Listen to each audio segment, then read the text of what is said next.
Welcome back to Women in Education, the podcast where we shine a light on inspiring women making waves in education and social justice. My name is Esther. I'm your host, and we've also got I'm Jodie from Coventry NEU as well. today we are honored to welcome Colleen Johnson, an experienced educator, dedicated trade unionist, and a true activist for disabled people's rights. Colleen is currently standing for re-election as the disabled member seat holder for 2025 to 2027 with the NEU, and her work continues to inspire and create meaningful change within the education sector, the NEU, and beyond. As a disabled educator herself, Colleen brings both lived experiences and a powerful voice to the movement for disability justice. She's been at the forefront of championing the rights of disabled members in the workplace, organizing collective action, challenging systematic barriers, and fighting disablism and the far right. So, in this episode, we'll talk about advocacy, inclusive language, and the importance of representation, especially for disabled women in education. We'll also explore why it's vital to centre disabled voices in our unions, our schools, and our policies, and what real solidarity looks like in action. So, Colleen's message is really clear. Disabled people's rights are human rights, and she's here to continue that fight with clarity, care, and courage. So, let's dive in. Hi, Colleen. Welcome to the show. We are so happy to have you here today. So, we wanted to kind of like start off by asking, how did you get into trade unionism? Okay. Hi, everyone. I've always had a trade union background. My dad had many jobs, including working for British Steel, and was once on a 13-week continuous action strike. Yeah, I was an NUS member when I was at uni, and an NUT member as a student teacher.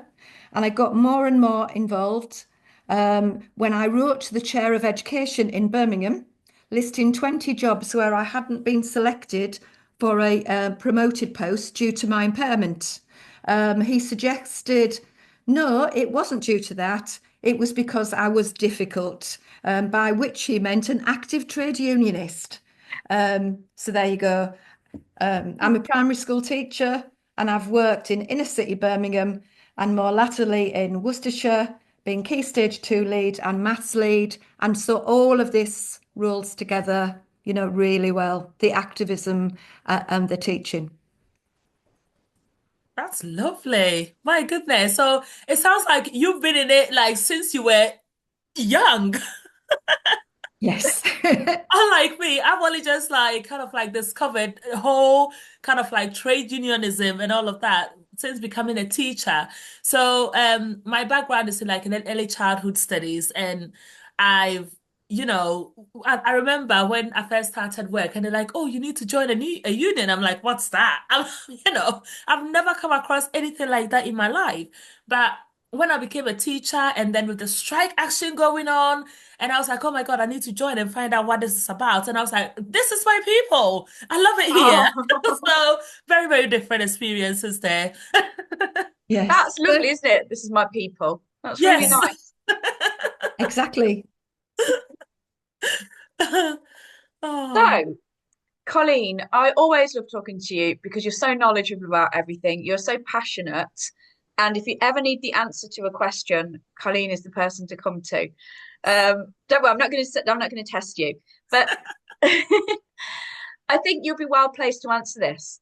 What do you think are the biggest obstacles facing disabled educators? I mean, it is a women's podcast, so let's say particularly women today. So, what are those biggest obstacles, and how can we address the challenges that disabled educators are facing on a daily basis? So I think there's a real issue getting trained, being selected for training and completing the training, which is quite intense. It's 2 years now and it's doing study, after being in school.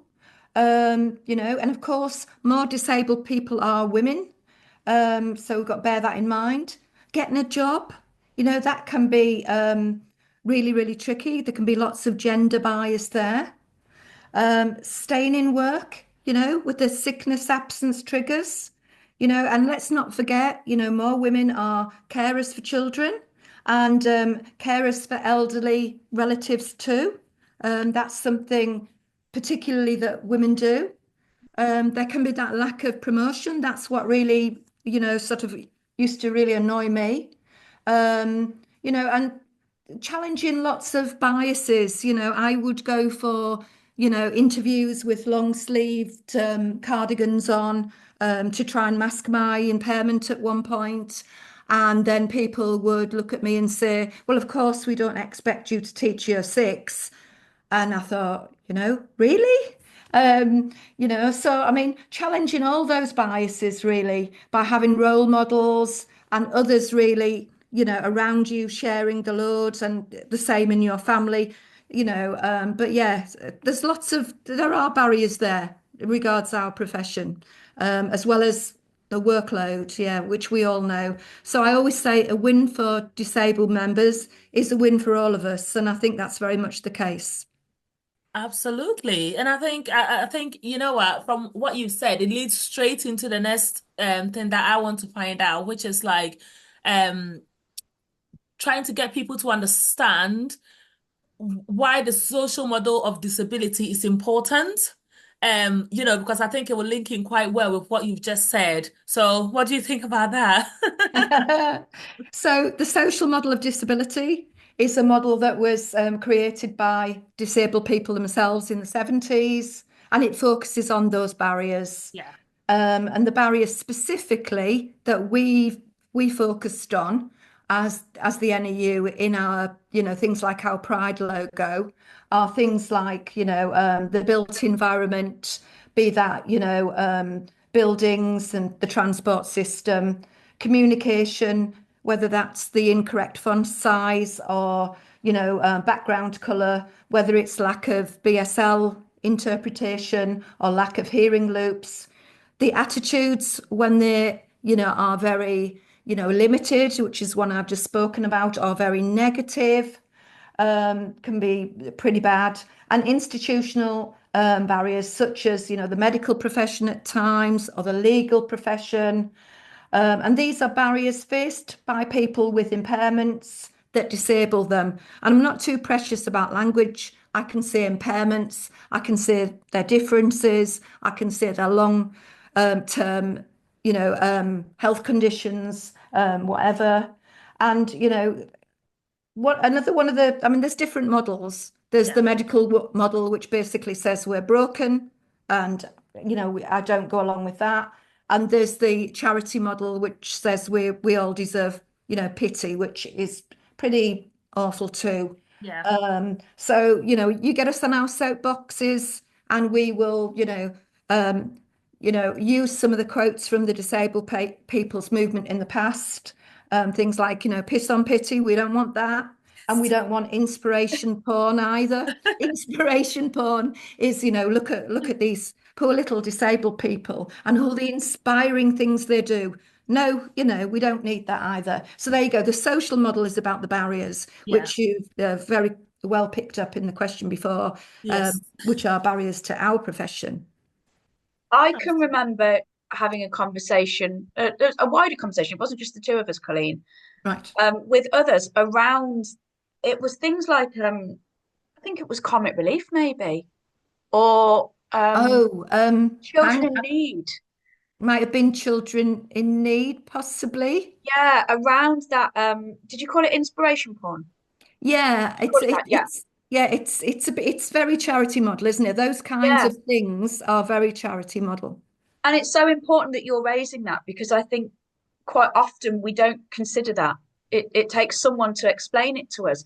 But Mm-hmm. what I found fascinating was I'd never heard of the social model until I got involved with you.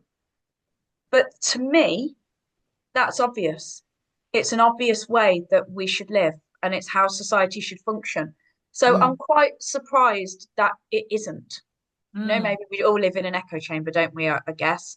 Yeah. or in the union, we think we're all, everyone's like us and feel the same way. But I'm just surprised, Colleen, that there are people who perhaps uh, you know, don't share that viewpoint. I just find it. I think it takes time to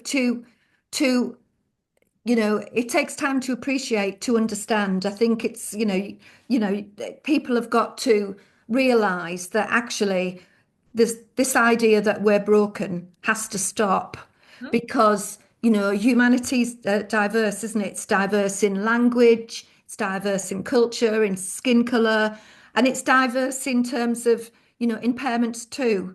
And we're not all the same. Mhm. And it's, to me, we're part of diversity. And I've said that to people before and they've cried because to them, and I felt awful about it, but for them, it meant acceptance. Mm, And I thought, well, I didn't just make that up one day. That's what I honestly believe. Yeah. yeah, it's very powerful. It really It is. is. And I think society is just so bent on they want to fix everything that they don't realize that we are all, part of society and, Mm. everybody needs to be treated in the exact same way and people shouldn't be seen as, yeah, it's just, Shouldn't be seen as broken. yeah, Yeah, it's broken. terrible. It's horrible. It was really It is horrible, isn't it? horrible. Mm. Yeah. Well, I think due to or the work that you do, Colleen, within the union and how well you lead, um, I think the union really has focused on equalities in the right way, and there are some amazing toolkits. Mhm. Um, can you tell us about some of those toolkits and which ones you might have been involved in? I mean, I've been very involved in the Disability Equality Toolkit, which has lots and lots of different sections and really is all about collectivising our issues. Mhm. So it's got whole sections for members, for reps, for leaders, lots and lots of sections. And it's got bits for about, I think, access to work and things about reasonable adjustments and reasonable adjustment passports and a bit about language. And I think we're just about to put something into it about the social model in school, how to use the social model language in school, in the workplace. And we're currently working on something around reasonable adjustments for neurodivergent members. And we had a fantastic roundtable a few days back ago now. And it was just really great listening to members tell us what the issues were in the workplace and the kind of answers that the things that they thought were the answers, which was brilliant. It was just spot on. Oh, that's amazing. I think that would be so useful in schools, for people to have access to all of this information and know how to kind of like go about, in terms of the languages to use, etc. So I think that's really, really good. And That's feeling great. confident do it. Yes, Yeah. that's the word, confidence. So, Colleen, obviously you are standing for re-election. And we know that you've done so many things already, but we want to know what are your priorities going forward? Okay, so at the minute we've got that, really awful green paper doing the rounds about pathways to work. It's a really big attack on the disabled community. Mhm. We have got members that get those PIP payments, and that helps them as disabled people overcome the cost of having an impairment. Things certain, people have bigger heating bills. They might need particular bits of equipment. It's a very real issue. So we have got to protest, and we've got to individually respond and respond as a union too. But that's all in hand. We've got some fantastic staff helping us with that. We are looking at more accessible meetings, getting as many disabled members in the room as we can. And, by, if people can't get in the room, by arrangement being on Zoom as we are today, but ideally in the room because we want people there, active, as trade unionists, and fighting back about things like the sickness absence discrimination that we see, the sickness absence triggers, which are Yeah. completely discriminatory if you're a disabled educator, being, you're not being treated any differently. And that is an awful amount of harassment and discrimination. And we've got a really good motion come to conference this year, which will promote and push that idea of a disability leave policy or a disability leave sort of, attached piece to a sickness absence policy. And the other another big issue is the highlighting the lack of reasonable adjustments for disabled people. Yeah. Some people have to wait often people have to wait between 4 months and a year. That is far too long Wow. um, before that they can get what they need to keep them comfortably in work and out of getting into trouble for not doing X, Y, Z or not being able to access particular parts of school or whatever. So they got lots of things really there to tackle. I mean, that's what four very serious things to tackle. I mean, I think that's quite a lot of big, massive things, isn't it? And it will Yeah. be such a fantastic achievement, like to get all of that in. I think the sickness policy one, I'm quite passionate about that because I've heard a lot from people Mhm, who, mhm. have triggered the absence policy because they are ill, and it's Mhm. not because they want to be ill. It's just how it's like. It's related to their impairment. Yeah. That's it. Yeah. And it's like, why? There needs to be a fairer policy for Yes. everyone. So I Yes. think that's really, really good. Well, that's Yeah. brilliant. I like And we that. have got some fantastic district secretaries who have fought for amazing provision, and we will be talking about those districts and those individuals. And it's everything. Yeah, it's diagnosis, Hmm? it's therapy, it's operations, it's periods of ill health. It's completely outrageous. Yeah, It is. absolutely. Wow. You've got a lot to fight for still, Colleen. Well, Hope you got the energy. that's the thing, is it just, you know, you can't take anything for granted in this role because the barriers are so high that the amount of casework is shocking. It's Yeah. 40% of total. I think 50% of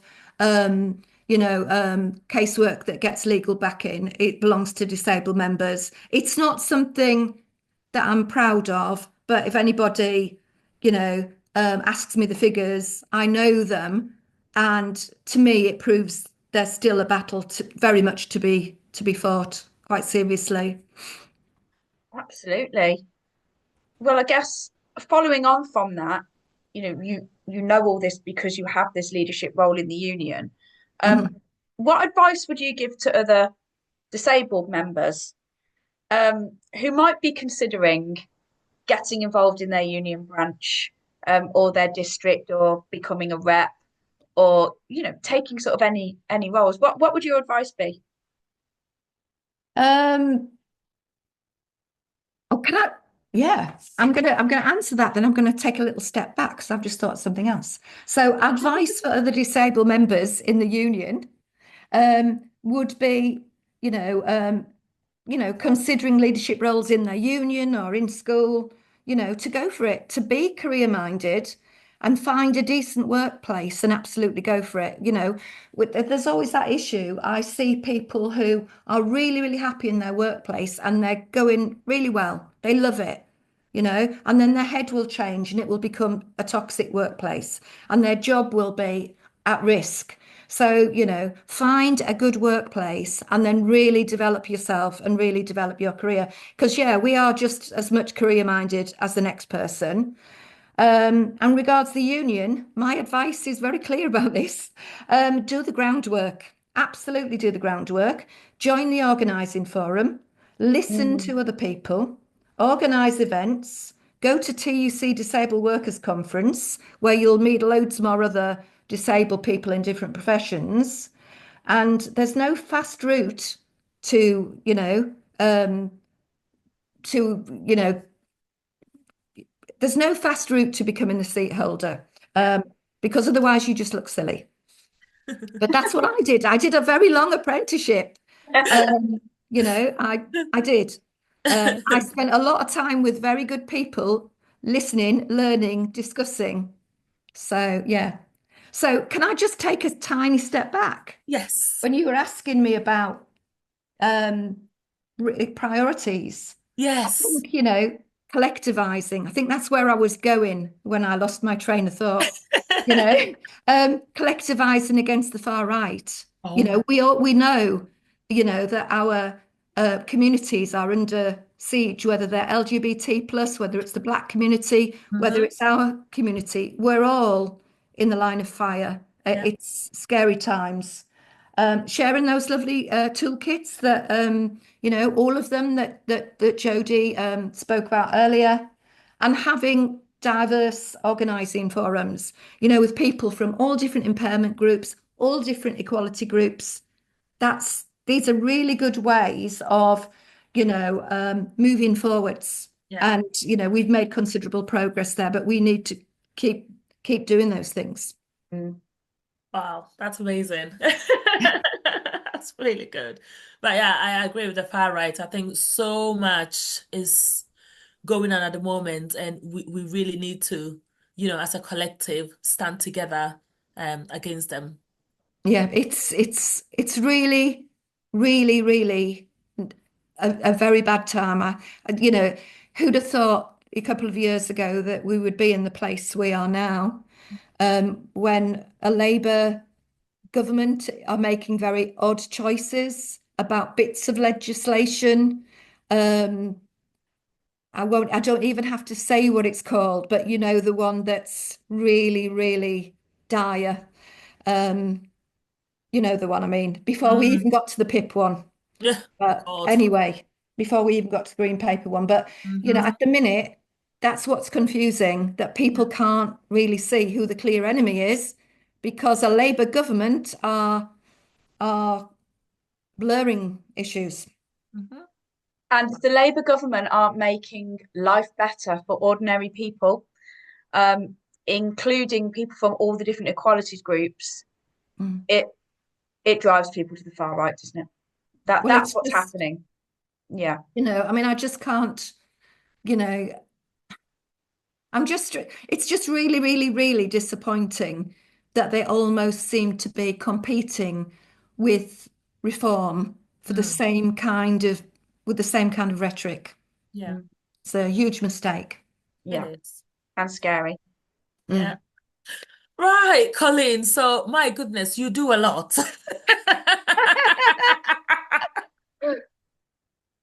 You do a lot, and you are such a busy woman. How do you balance it all? Right. So, uh, you know, it is hard. I won't say it's easy. I went back to work full time when my daughter was 3 months old. And that first year of her life was the hardest of my life, honestly. Man. And yeah, I'm really busy, meetings here and there and away a lot of Saturdays. But I thrive on it. I suppose there are lots of women on the TUC Disabled Workers Committee, which I thrive on it, I suppose. There are lots of women on the TUC Disabled Workers Committee, which I co-chair, and I find them a huge source of strength. They're really good, the women on the TUC Disabled Workers Committee. And I guard my mental health preciously, and very tenaciously. I love nature and walking and gardening. We call gardening mental health time. Oh, wow. Um, Oh, in our house. There you go. what you'll learn, Esther, about Colleen's love of nature is if you need her to send you a text or a WhatsApp because you always have a lovely sunflower or a pink flower on the end of it, which is lovely. Oh, that It's is like lovely. part of my signature of flowers and things. Oh, that is lovely. You know what? I think already I'm picking bits from you because I've started doing a lot. And what I find is that I am not guarding my mental health. And so it's having an impact, and I can see that it's having an impact. And today I was talking to my sister, and I'm like, I don't know, I feel like I'm burnt out a little bit. And she's like, you need to start doing things for yourself to bring yourself back up. So I think I need to go back to the things that I enjoy or I used to enjoy. But I'm always thinking, but I could do this within this time. But it does have an impact on Mm. you if you are not taking that time out to do things for yourself. So yeah, definitely I need to take I something think out of I think that. the answer is to be in fresh air and to exercise. So whether Yes. you walk, whether you do a sport, whether you do the garden, um, that's it. You need to be physically somewhere else outside the house Yeah. and I moving. honestly I've got a gym membership and I never go. I and it's like, why? I need to start doing something to guard my own mental health because if not, I can see myself just spiraling down. So that's really, really good advice I there. Thank recommend you. gardening. Yeah. So I know we could talk forever, and it's lovely actually doing this, isn't it? But we Yes. have got a couple more questions we've got to squeeze in maybe in the last 5 minutes. So Okay. sorry to bring it back. Really importantly, Colleen, how do we make, because we've talked a lot about ourselves as educators, Mhm. but how do we make education more inclusive for students as well as staff? Yeah, I mean, I think when I think of inclusion, I think in inclusive education, I think in terms of hubs and units and families of schools. So our SEND pupils get what they need in order to thrive, and they don't have to travel miles out of their local area to go to school. So that's, um, and I also think for all of our children, they deserve an inclusive curriculum Mhm. that's got lots of creative subjects and lots of differentiation, and it is inclusive in terms of disability, race and LGBT plus inclusion. I feel very strongly that we educate the whole child and not just the academic part of the child. Yeah. For staff, inclusive workplaces would have disability equality training. I've done disability equality stuff with as part of the curriculum. The kids love it. The kids get the social model really quick. Year 5 and year 6, you tell them, they run with it. It's brilliant. Um, you know, um, and having disability leave policies and accessible, entrances and accessible buildings, that can be accessed by the staff and the parents, the visitors, the children. So to me, inclusion is in schools is like a small version of what we need in society. But it's even more important because it's our future, isn't it? Those children, you know, are the next generation. Yeah, and I think it's best to educate them young so that when they grow up, they've always got that knowledge. Yeah, Really important. So I think that's really, really absolutely. good. Um, we've touched a little bit about labor and the far right issue going on, but we Yeah. just wanted to find out, the attacks that is coming at the moment. How would this impact disabled people and, of course, women as well?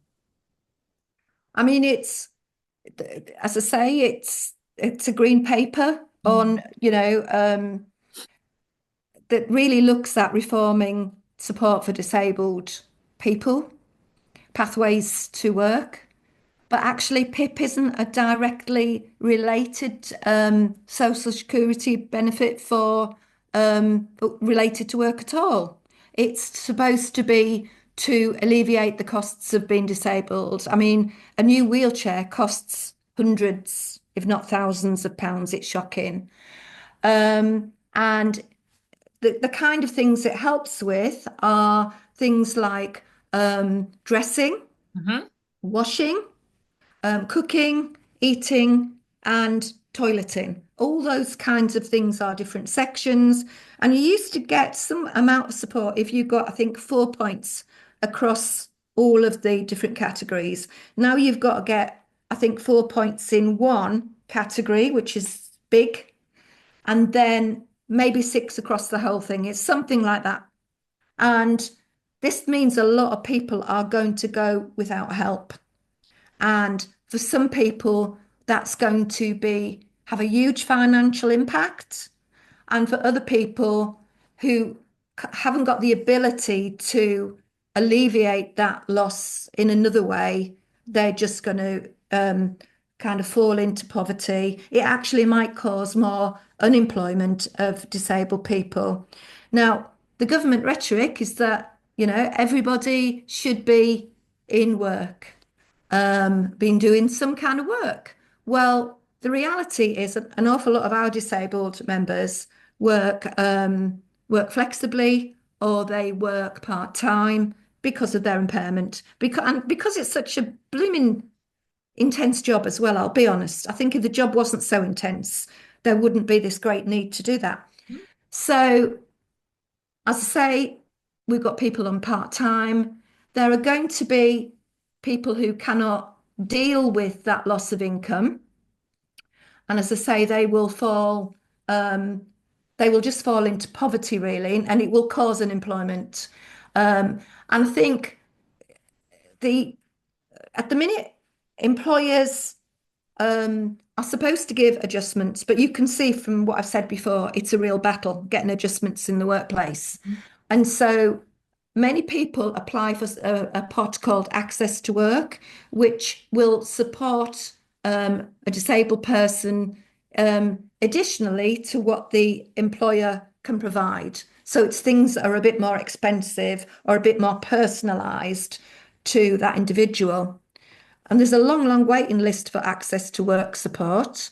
Up to 2 years, I heard from a member in Oxfordshire the other evening. And really, the government could put more funds into that pot. But actually, they've said they're not going to.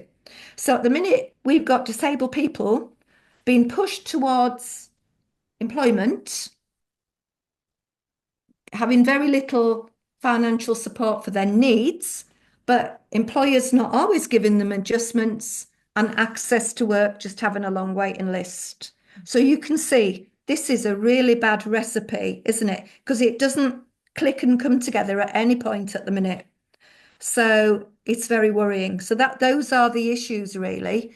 And for women, as I say, they may have that they may be the main carer for children.